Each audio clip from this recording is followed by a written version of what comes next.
What's up, family? I'm so excited that you decided to join me today. I appreciate your support. I appreciate anyone that likes, shares, and comments on this. Today, I am starting a new series, so I'm doing something a little bit different. There's going to be a couple of parts to this because there's a lot to unpack. Because this is a topic that I really feel compelled to bring to you all because I've been meeting and talking to so many people, and it's unbelievable to me about how many people don't think they got it, and they got it. And I just want you all to know, and the topic and subject for this is you have what it takes. Because you actually do have what it takes. There's so many of you that actually have the juice. You actually got it. It's literally inside of you, but you're stopping yourself from achieving whatever it is that you want to achieve. And I want you to know you have what it takes. So I want to unpack that with you all through this series. I don't know how many episodes this is going to end up being, but today we're going to get it started. And I want you to know you have what it takes. So roll with me, lock in, take some notes, get your pen and pad because we're going to dive deep into it, okay? So when I talk about you have what it takes, you have what it takes to do whatever it is that you want to do. Whatever it is that you want to accomplish in this lifetime, you literally can do it. And I know that seems far-fetched, and I know that seems cliche, like anything's possible, but it truly is, guys. Like, we truly can do anything that we set our mind to, but we just have to have a couple of tools, resources.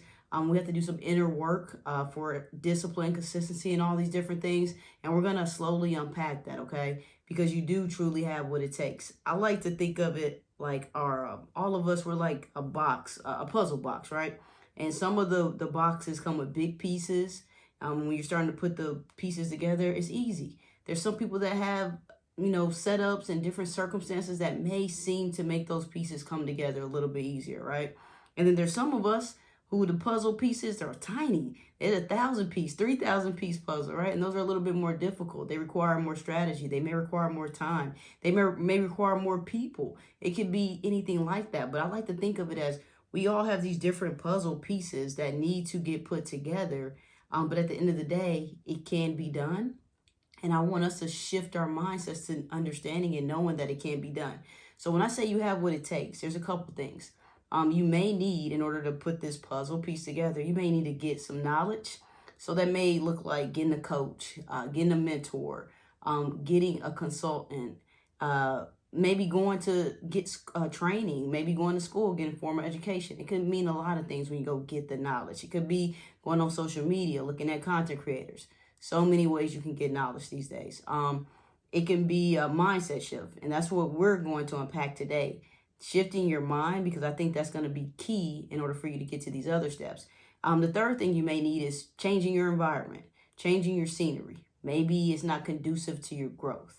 And we'll talk about that probably in another episode, not this one. This one we're going to unpack shifting your mind, because I believe that's going to be key in order for you to accomplish what you need to accomplish. And it's the starting point. And we all start at zero. Everybody here, we start at zero. I know there's some people that have a little better circumstances and different things, but when it comes to our mind, we all start in the same spot. But the number one thing you have to do first before we get into anything is believing in yourself.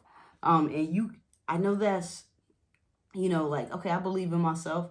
A lot of us, we have so much negative self-talk, so much doubt, so many things that go into our brain throughout the day or throughout the year, throughout the month, whatever, not even necessarily from ourselves, but a lot of it comes from ourselves, a lot of negative self-talk. So one thing I want you to work on are I am statements. And you'll hear me talk about affirmations a lot, but I am statements look like I am capable. I can do this. I will get this job. I can start this business. I can write this book. I can do it. So starting with some I am statements, that gives you that confidence. Like, you start believing you can do it. I can do it. I will do it. I must do it. So you start truly living that and breathing that and manifesting that. So those things can happen. It builds your confidence up, because after years of negative talk, after years of self-doubt, after years of family members and friends and maybe coaches telling you, you're too small. I wouldn't take that class. You're not smart enough. I don't think they're going to hire you for that job because you need this requirement and you don't have that. After years of hearing that from people around us, how are we supposed to feel, right? How do people expect us to feel? Like, I can't do it. That's how we come. I've been there. There's been plenty of times where I felt like I couldn't do something, and I started putting that in my brain, like, that's kind of far-fetched. That's not for me. If I did that, that lifestyle's too good to be true. But that's not true, y'all. So we have to remove the negative talk, remove the self-doubt, and start believing in ourselves. That's going to be the number one thing. And then after that, it's going to be fear.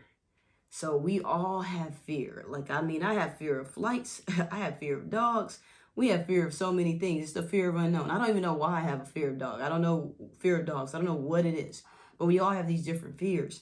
But having fears in life and fears of accomplishing things or fears of failure, those things can set us back and they can hold us hostage.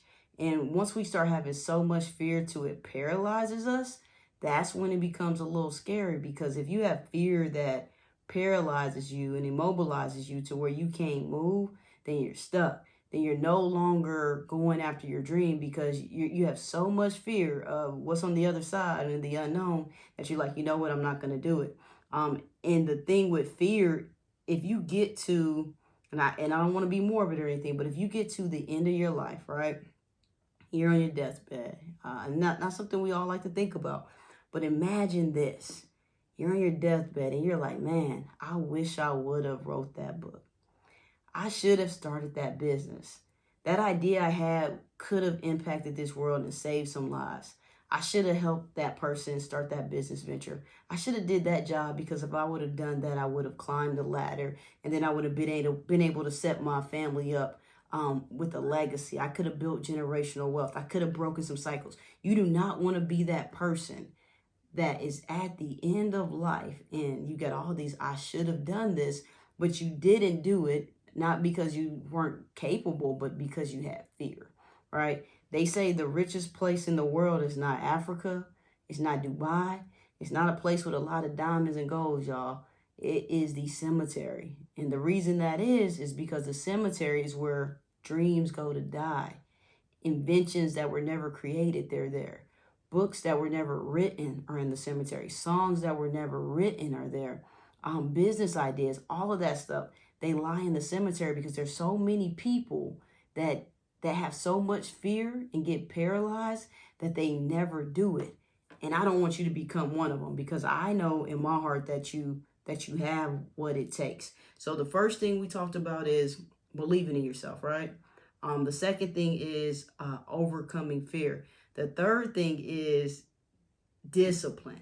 You got to have discipline to get through any of these things. You're going to have to create routines that require consistency, that require commitment. And that can be very difficult, especially if you have a lazy mindset, especially if you just want things to happen. You just want it to come because you on social media and you see the highlight reels of other, but you didn't understand that it requires some work behind the scenes. One thing I like to always remind people of is the Michael Jordan story. And if you're not familiar with the Michael Jordan story, Michael Jordan was cut from, or he didn't make the varsity team in high school. His coach told him, hey, you're not tall enough, you're not big enough, you're not strong enough, etc. You're going to have to play on JV. Mike could have quit then, but we all know he didn't, because every single person watching this knows who Michael Jordan is. But what he did was he had to go back to the drawing board, and then he had to have discipline to work at his craft every single day. I know his mom said like they worked so hard that next summer, because he wasn't about to get told I can't play on this team next year, right? He put in the work, and that's one thing we have to do. You have to put in the work, because your input is going to determine your output or your outcome. If you lazy, if you have if you don't have a work ethic, if you sleeping in, if you're unwilling to make sacrifices, if you don't have the discipline, you're never going to get there. And the crazy thing is we all quit because when you're working as hard as like Michael Jordan had to do, or you get told no, or you get told, it's not going to work, or you fail, we quit. And a lot of us really don't necessarily fail. We just quit too soon. Write that one down. A lot of us don't necessarily fail. We just quit too soon. Like, we quit because we have adversity. We quit because we have challenges. We quit because these things come in front of us.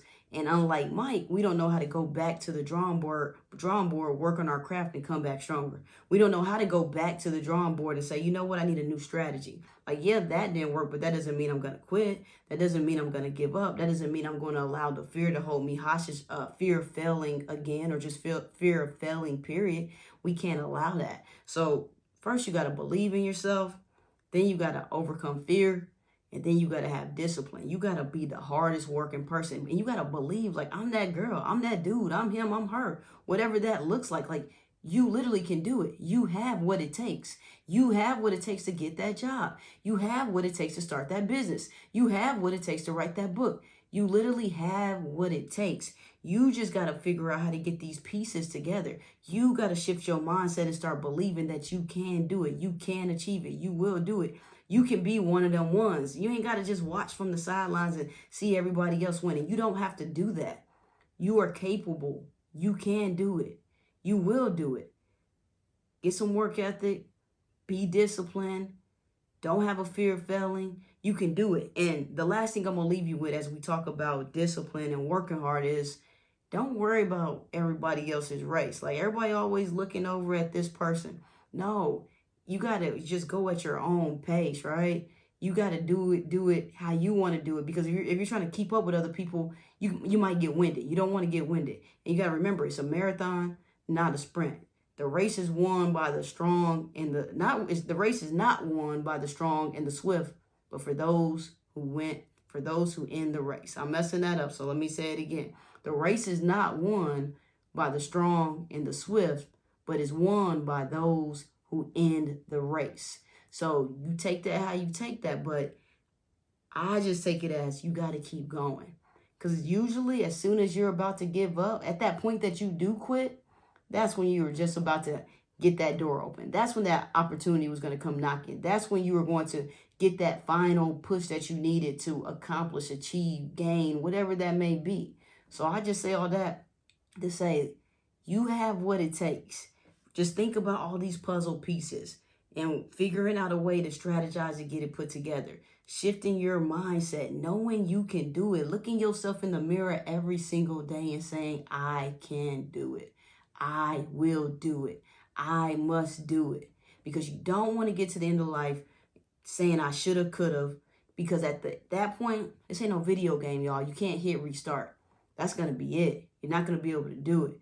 You're going to wish you would have left your family a legacy. You're going to wish you would have left them some generational wealth. You're going to wish you would have broke a cycle. You don't want to be that person. So start today. Start now. Know that you can do it. Know that you that girl, you that dude, and you have what it takes. All right. So we're going to continue this on because we're just talking about the mindset shift right now. But we're going to have to get into knowledge. We're going to have to get into changing your environments amongst many other things because I need you to know. I need this year you to know that you have what it takes. I ain't worried about 2023. I ain't worried about 2020. I ain't worried about what anybody told you, your mom told you, your dad told you, your friends told you that you can't do it. I'm telling you today, you have what it takes. All right. So no more games, no more excuses. You already know it. Playtime is over. Let's get it.